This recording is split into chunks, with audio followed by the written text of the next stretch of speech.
The Mysterious Mrs. A. Chapter 10. Swamiji Again and Curtains. This Swami saga has taken a heavy toll of me. The sudden developments and the truth left me very disturbed. My sympathies were with Leelavati and her children, and I wished for a happy ending for them.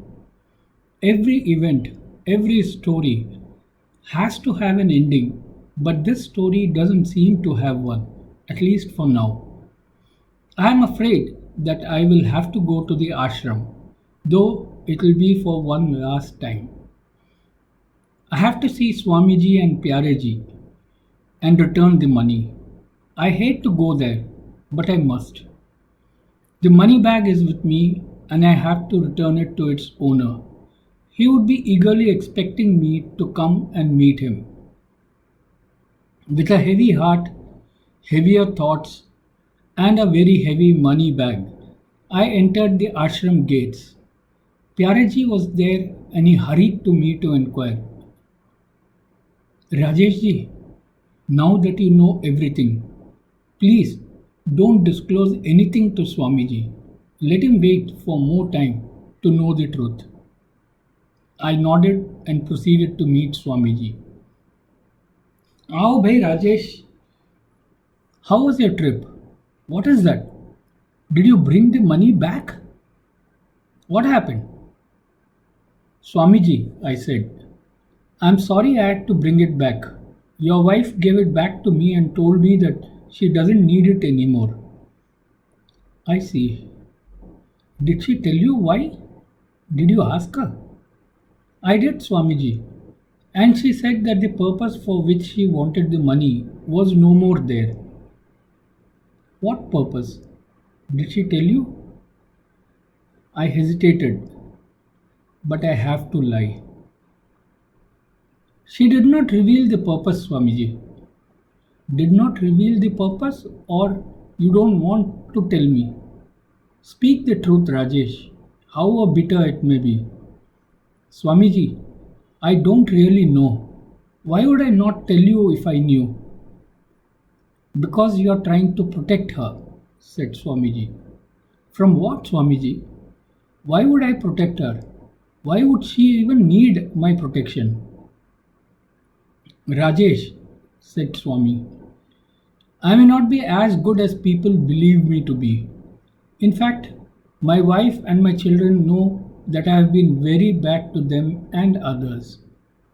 I know I have hurt them all badly. Why do you think I keep sending her the money? To assuage my own feelings of guilt. Are you sure she or my children did not tell you anything about me? This man had seen through me and had caught me lying. I am bad at these things. But if I admit that I know everything, it would be damning for his family, Seema and Pyareji. How do I get out of this? Rajesh, Swamiji said, now I know for sure that she told you everything. I can feel it in you, the hate and the repulsion for the animal that I am. Swamiji, I am sorry for you. I had great respect. What I have done cannot be undone even in 10 lifetimes. But who has fought and won against his destiny? Rajesh, now that you know me, you can tell me what my wife thinks of me and my children. I am a coward and cannot face them. I haven't spoken in years to them because I don't have the courage. Is it not interesting that we all believe that in our present time we live one life and that we have had many lives in the past and will have many more after we pass? So wrong. We all live many lives even in our present. Look at me, born to a poor Brahmin, brought up to become a mason. Then suddenly my life changes and I become addicted to sexual abuse, even my own daughter. I turned into a rapist from a mason.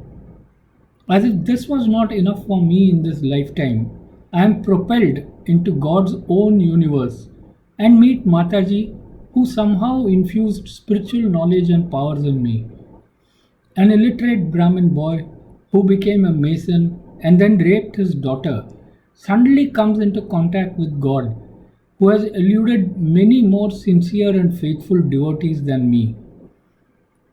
He makes me a guru, Swamiji, and then gives me an ashram of my own and millions of devotees to be worshipped by. As if this was not enough, he throws me into politics and makes me win an election and become a popular minister of the country. Then he plunges his dagger into me and has me trapped in the scandal. I am disgraced, humiliated, imprisoned, and now released on bail. What does he want me to do? Why did he take me so high into the clouds and then drop me into the pits? Swamiji, I asked, what are you going to do now? What will happen to your case? Seema is still at large, and even if she is caught, you are still guilty of having a sexual relationship with her. The courts may free you, but your faithful devotees, will they not feel cheated by God Himself? Swamiji smiled at me. He was flustered but composed.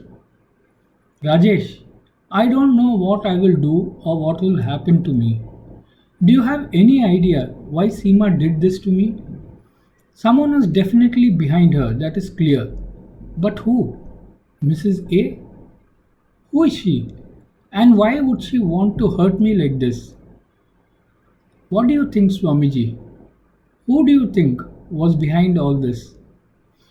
Rajesh, are you testing me? I know that you know everything, don't you? You won't admit it. I know. So I will not pressure you to reveal. There could be many who bear a grudge against me, but only three who have suffered the most: my family. When Seema is arrested, we all will know it for sure. You must look forward to her capture and arrest, Swamiji. I asked. Rajesh, what is it that I will gain from her arrest?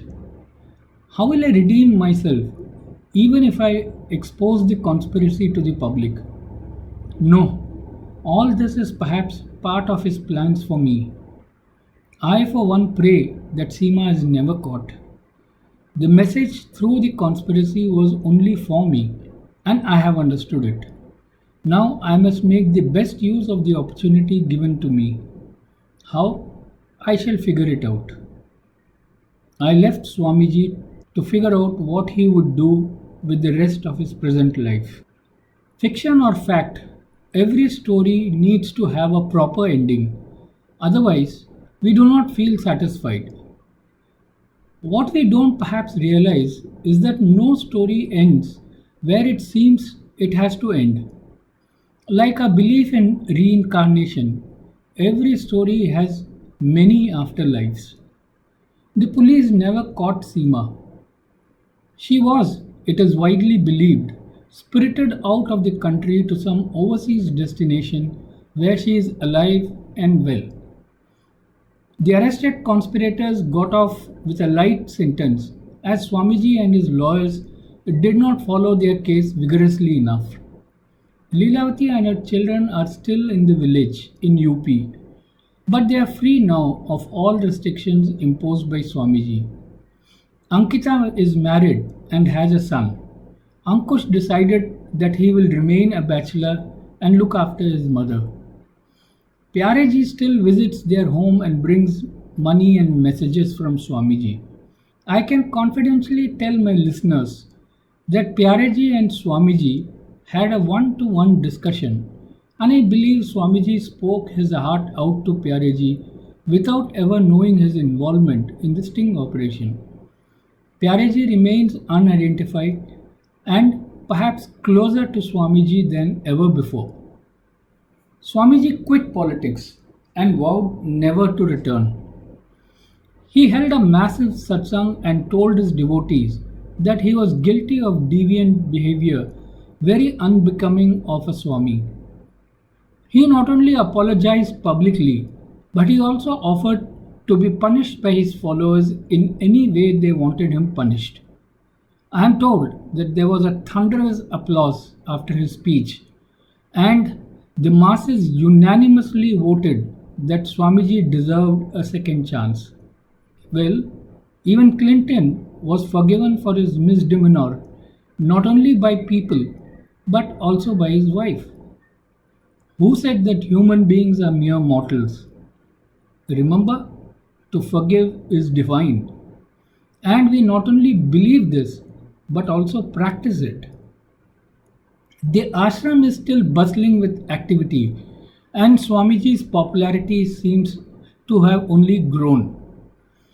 He now owns a spiritual channel where he is present for almost 24 hours.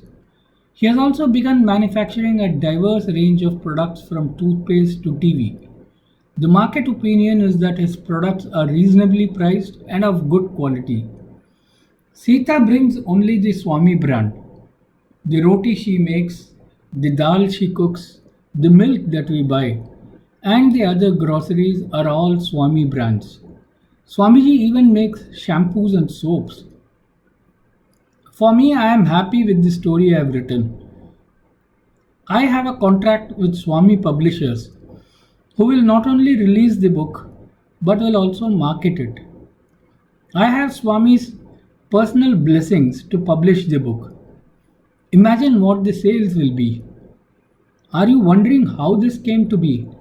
Well, time flies, and over 10 years have passed since this scandal. Everyone has forgotten about it, and as any good author would do, I have ensured that no one will ever trace this story to the real man and his family. Every single detail in this story is fiction. I have deliberately obscured the timelines to make it look like a recent event. I do not understand what makes people good and bad. I do not understand Swamiji at all, and I don't understand human beings. End of chapter 10. End of story. I hope you enjoyed this story.